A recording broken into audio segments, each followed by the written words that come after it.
On n'a pas d'autre mission. Je vais vous dire sincèrement pourquoi nous sommes à Bobo aujourd'hui. Pourquoi nous avons pris les armes. C'est pour deux raisons. C'est pour le bonheur du peuple ivoirien. Rien d'autre que ça. C'est pour la sécurité pour les Ivoiriens. Quand je dis les Ivoiriens, c'est-à-dire tous ceux qui vivent sur le sol de Côte d'Ivoire, sans distinction des nationalités, ni d'ethnie, ni de religion. Nous sommes tous enfants de Dieu. Donc nous nous battons pour vous tous, sans exception. C'est ça notre mission en Côte d'Ivoire. Tout à l'heure, 3 allocutions m'ont été prononcées par 3 personnes dans la société civile, après les femmes et la jeunesse. Je demande de saluer ce monsieur qui est mon adjoint. Il faut vraiment le saluer. Je l'ai aidé pour son retard. Je l'avais envoyé en mission. Calmez-vous. Asseyez-vous, asseyez-vous, c'est bon.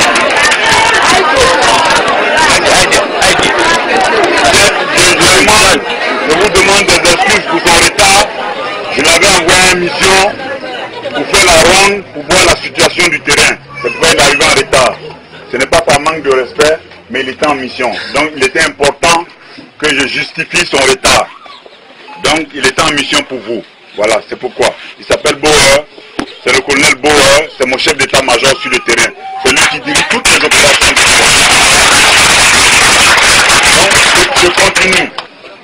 3 allocutions m'ont été prononcées par 3 personnes.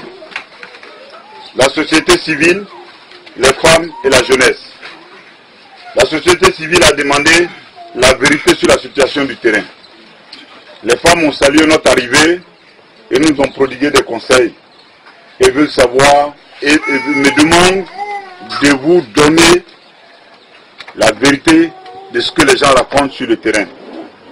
Et les jeunes ont été plus larges. Ils ont posé 3 questions. Et c'est ce qu'on dit en ville. Les rumeurs, les on-dit. Ça, c'est des vérités. Ceux qui pensent qu'ils peuvent être les porte-paroles, les porte-voix, doivent dire la vérité aux Ivoiriens. Ça fait des années. Non, non, j'ai pas vu. Ça fait des années. Les gens ne disent pas la vérité aux Ivoiriens. Ils mentent. On ne peut pas construire un pays sur le mensonge. Quand vous créez une société sur le mensonge, la société tombe. Parce que Dieu n'a pas sa main dedans. Dieu n'est pas dans le mensonge. Dieu est dans la vérité. La vérité, souvent, ça fait mal. Mais aie le courage de dire. Tu peux le dire à ton frère, à ton parent, la vérité. Sur le champ, ça peut lui faire mal. Mais progressivement, à la longue, il te donnera raison. C'est comme ça.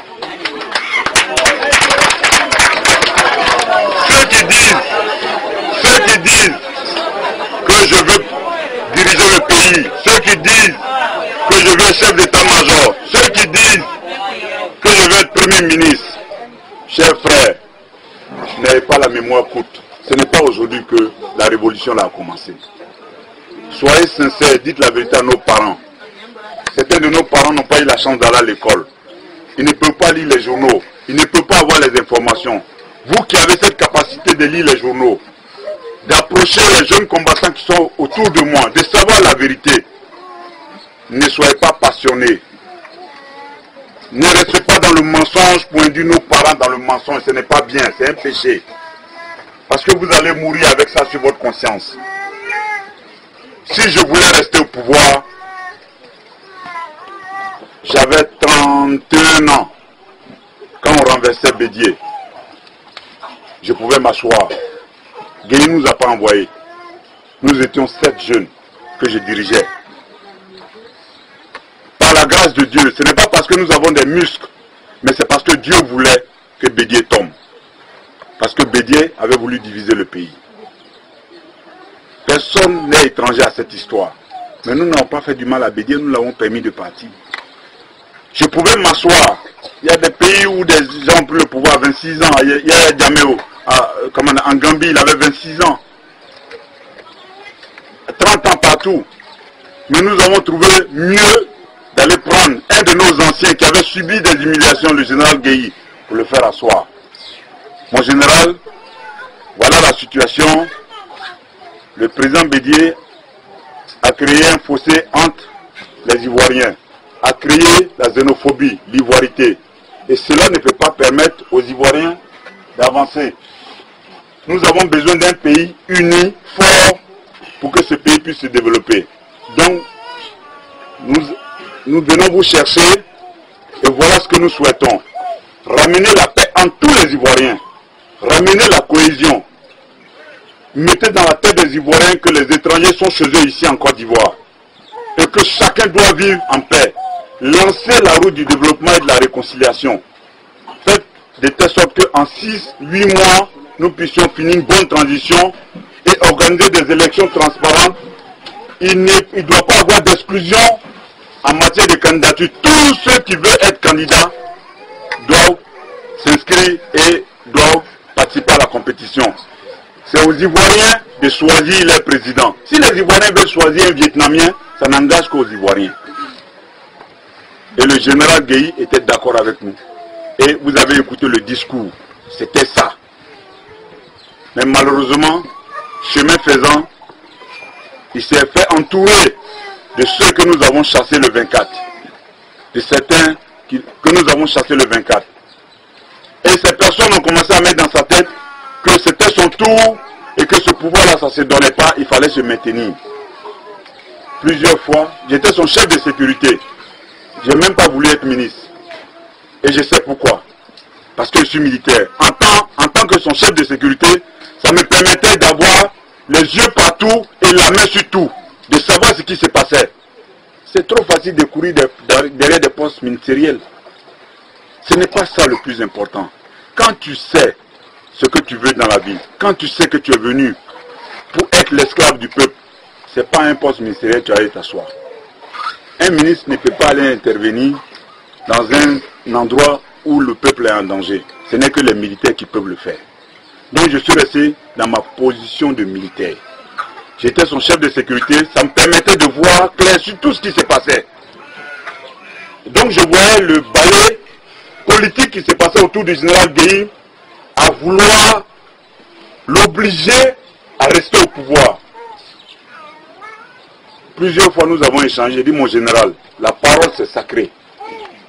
Quand tu prends l'engagement devant le peuple pour dire que nous venons pour une transition de 8 mois, nous sommes venus pour balayer la maison, tu ne peux pas changer chemin faisant en disant que non, tu n'es pas, il faut que toi tu sois candidat, et pour être candidat, tu ne peux pas permettre aux autres d'être candidats. J'ai dit, je ne suis pas d'accord. Si tu penses que dans la transition, nous n'avons pas fini notre mission, mais prolonge la transition. Pour dire, voilà ce que tu veux faire, tu expliques bien au peuple, voilà ce que je veux faire, je n'ai pas fini, mais prolonge la transition, le peuple comprendra. Mais dis que toi tu vas te maintenir, il y a un problème. Donc c'était ça, le débat entre le général et moi, qui était mon patron. Ça n'allait pas. Il était inquiet parce qu'on lui disait, non, IB veut mettre Alassane au pouvoir, c'est pourquoi il ne veut pas que tu sois candidat. Voilà ce qu'on lui disait. C'était difficile, mais personne ne savait. Et on le poussait même à vouloir m'éliminer. Mais c'est Dieu qui élimine. C'est Dieu. Personne n'est immortel. Nous allons tous partir un jour. Mais il y a la manière de partir. Tant que tu es sur la vérité, tu seras là pour continuer ton chemin. C'est pourquoi je suis là. Donc, il a été monté un dossier pour dire non, le général est venu me voir un matin pour dire IB, il faut que tu aies prospecté 2 ambassades. L'ambassade de la Chine et l'ambassade du Canada. J'ai dit mon général, ça peut attendre. Quand nous allons finir la transition, dans quelques mois nous allons finir la transition, j'irai prospecter. Il dit non, il faut que tu ailles maintenant. Dieu merci, il y a des gens qui sont vivants. L'ambassadeur Georges Wounier était là. C'est lui qui a interviewé. Il est venu me voir à mon bureau, il m'a dit, IB, vas-y. Va, le général est ton patron, va faire ce qu'il t'a demandé de faire. Exécute, il n'y a aucun problème. Il dit, mais je t'enverrai un cadeau tout à l'heure. Et ce cadeau-là est très significatif. Ça va te dire beaucoup de choses. L'après-midi, son chauffeur est venu me voir, il m'a remis un cadeau emballé. J'ai déchiré le cadeau. Je vous dis tout cela pour vous démontrer à quel point les gens mentent. Et ce n'est pas bien. Je déchire le cadeau, c'est 3 singes en statue. 3 singes.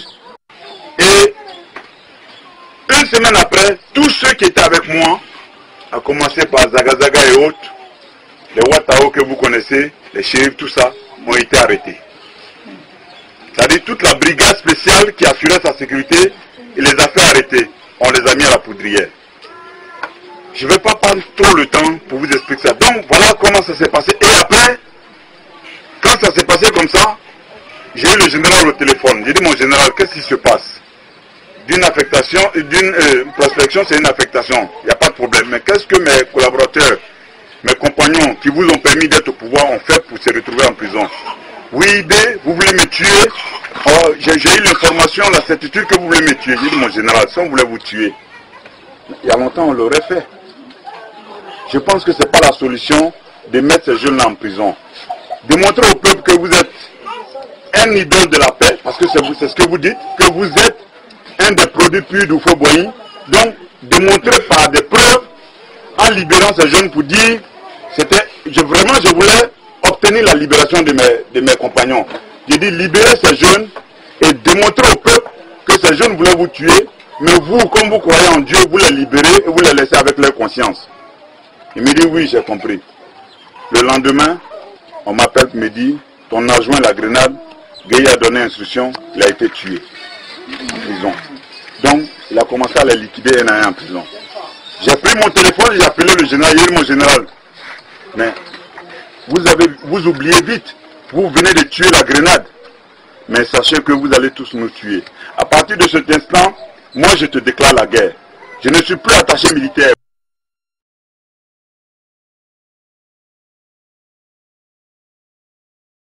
Au Canada, et considérez-moi comme votre adversaire. Voilà comment le général et moi, nous sommes séparés.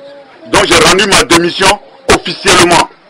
Mais dites-moi, il y a combien de généraux en Côte d'Ivoire ici qui vont abandonner un poste juteux au Canada, attaché de défense pour des frères qui sont en prison? Dites-moi. Combien? Malgré que le pays était en sang là, aucun n'a démissionné pour se mettre du côté du peuple. Aucun. Même s'ils fuient leur bataillon, ils vont se cacher. Au lieu de se mettre du côté des jeunes civils volontaires, quelques militaires, au lieu de venir les soutenir, leur apporter leur expérience, ils ne le font pas. Ils sont tous allés se grouper derrière le pauvre monsieur à l'hôtel là-bas et ils laissent le peuple à la merci des mercenaires et des terroristes. Seuls les enfants, seuls. C'est ça qui est la vérité. Alors moi je démissionne de ce poste juteux où je n'avais pas moins de 4 millions par mois. C'est-à-dire tout est pris en charge. Mais j'ai laissé tomber ça. Je ne comptais sur rien. Je suis un fils de pauvre. Mes parents n'ont jamais été des grands fonctionnaires. Mais j'ai laissé tomber. Et je suis rentré en France. De la France, je suis allé au Burkina. Et c'est à partir du Burkina que j'ai commencé à appeler mes amis. J'ai commencé à appeler mes amis. Le jour des élections, quand le cafouillère, on avait déjà installé un système en place. Quand il y a eu cafouillère, nos amis sont allés attaquer la poudrière pour faire libérer les Ouattara et autres qui étaient en prison. Nous les avons fait libérer.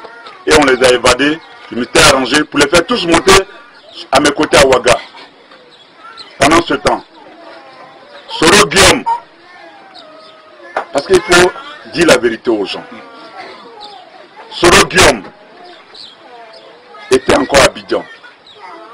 Quand il y a eu à Kalmi, je pense qu'il était candidat aux élections à Port-Boué avec Henriette Diabaté. Il a échoué là-bas.